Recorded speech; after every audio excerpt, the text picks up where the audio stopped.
Cinema വിശേഷങ്ങൾക്കും ഗോസിപ്പുകൾക്കും ദാസനും വിജയനും. ഈ channel ഇപ്പോൾ തന്നെ സബ്സ്ക്രൈബ് ചെയ്യുക. ബാഹുബലി 2-നും ഇന്ദ്രൻ 2-നും ശേഷം ഇന്ത്യൻ സിനിമ മുഴുവൻ ഉറ്റുനോക്കുന്ന ചിത്രം മോഹൻലാലിൻ്റെ മഹാഭാരതയാണ്. ചിത്രത്തെക്കുറിച്ചുള്ള ഓരോ വാർത്തകളും പ്രേക്ഷകർ ആഘോഷമാക്കുകയാണ്.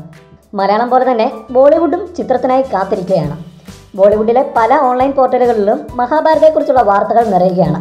കഴിഞ്ഞ ദിവസം ചിത്രത്തിൻ്റെ കാസ്റ്റിങ്ങിനെ കുറിച്ച് ബോളിവുഡിലെ ഒരു പ്രമുഖ ഓൺലൈൻ പോർട്ടൽ ഒരു വോട്ടിംഗ് നടത്തിയിരുന്നു. ഒരു FM-ന് നൽകിയ അഭിമുഖത്തിൽ കൃഷ്ണനായി ചിത്രത്തിൽ താൻ മനസ്സിൽ കാണുന്നത് മഹേഷ് ബാബുവിനെയോ ഹൃതിക് റോഷനെയോ ആണെന്ന് സംവിധായകൻ VA ശ്രീകുമാർ മേനോൻ പറഞ്ഞിരുന്നു. അതിനു മുമ്പേ മഹാഭാരതം സിനിമയാകുകയാണെങ്കിൽ കൃഷ്ണനാകാൻ ആഗ്രഹിക്കുന്നുവെന്ന് അമീർ ഖാനും പറഞ്ഞിരുന്നു. ഇതിൻ്റെ അടിസ്ഥാനത്തിലായിരുന്നു കൃഷ്ണനാകാൻ ഏറ്റവും അനുയോജ്യൻ ആരെന്ന് ചോദിച്ച് ബോളിവുഡിലെ ഒരു ഓൺലൈൻ പോർട്ടൽ വോട്ടിംഗ് നടത്തിയത്. ആമീർ ഖാൻ, ഹൃതിക് റോഷൻ, മഹേഷ് ബാബു എന്നിവരെ മുൻനിർത്തിയായിരുന്നു വോട്ടിംഗ്. ഒടുവിൽ ജയിച്ചതാകട്ടെ ഹൃതിക് റോഷനും. 58% പേർ ഹൃതിക് റോഷന് വോട്ട് ചെയ്തപ്പോൾ 32% പേർ മഹേഷ് ബാബു കൃഷ്ണനാകണമെന്ന് അഭിപ്രായപ്പെട്ടു. 10% പേർ മാത്രമാണ് ആമീർ ഖാന് വോട്ട് ചെയ്തത്. കഴിഞ്ഞ ദിവസം ചിത്രത്തിലെ താരങ്ങളെ ഉടൻ തീരുമാനിക്കുമെന്ന് നിർമ്മാതാവ് BR ഷെട്ടി അറിയിച്ചിരുന്നു. മോഹൻലാൽ ഒഴികെയുള്ള മഹാഭാരതയുടെ കാസ്റ്റിങ്ങിനായി കാത്തിരിക്കുകയാണ് ഇന്ത്യൻ സിനിമാ ലോകം. കൂടുതൽ സിനിമാ വിശേഷങ്ങൾക്കും ഗോസിപ്പുകൾക്കും ദാസനും വിജയനും. ഈ ചാനൽ ഇപ്പോൾ തന്നെ സബ്സ്ക്രൈബ് ചെയ്യുക.